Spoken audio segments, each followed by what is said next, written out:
Hindi na binabaha ang mga komunidad po sa may Balungao na malapit sa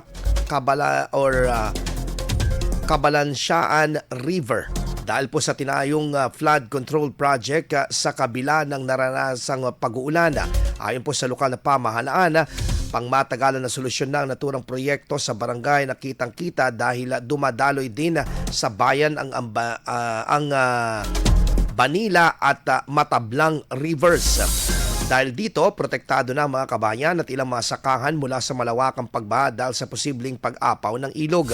Noong 2024, itinayo ang 826 metrong slope na may kabuuang pondo na higit 182 million pesos. Sa kasalukuyan, ipinagpapasalamat ng mga residente ang benepisyong dulot ng inasabing infrastruktura.